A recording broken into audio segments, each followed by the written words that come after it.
आज आपल्याला त्रिकोणी संख्या म्हणजेच इंग्रजीत ज्याला ट्रँग्युलर नंबर म्हणतात ते आज आपल्याला शिकायचंय।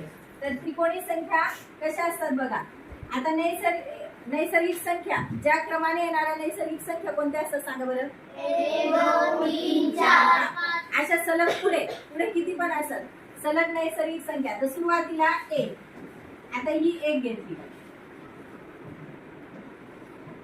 1, त्याला मी 1 गोल काढलं। नंतर पुढची क्रमाने नैसर्गिक संख्या कोणती येते एकानंतर 2। मग ह्या 1 मध्ये आपण 2 मिळवले किती झाले 3 झाले। मग बघा 1 2 3 झाला काही ट्रायंगल त्रिकोण। मग ही झाली त्रिकोणी संख्या दुसरी। नंतर दोनानंतर येणारी कोणती आहे नैसर्गिक संख्या 3। मग बघा सलग मिळवत जायचं 1 अधिक 2 अधिक 3 किती येईल याची बेरीज 6 3 4 5 आणि 1 6। ही बघा नंतरची त्रिकोणी संख्या 6। आता बघा याच्यामध्ये मांडू आपण 3 खाली पाय आहे 1 2 3 नंतर 2 आणि 1 ही झाली 6 त्रिकोणी संख्या।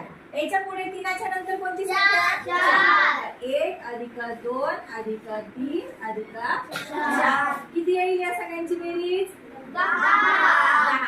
म्हणजे ही झाली 6 च्या पुढची त्रिकोणी संख्या 10। आता याचा पाया काय असेल बरं 4 असेल। बघा मांडून घेऊ आपण गोलामध्ये 1 2 3 4 त्याच्यानंतर 1 2 3 त्याच्यानंतर 2 आणि त्याच्यानंतर 1 बघा 4 5 6 7 8 9 10 पण 10 पण ही काय झाली त्रिकोणी संख्या। अशा प्रकारे आपल्याला पुढे पुढे याच्या पुढे त्रिकोणी संख्या काढता येतात। आता याच्या पुढची त्रिकोणी संख्या काय येईल 1 अधिक 2 अधिक 3 अधिक 4 अधिक 5 मग त्यांची बेरीज किती येईल 1 2 3 4 5 किती येईल याची बेरीज 5 मिळवले फक्त 10 आणि 5 15।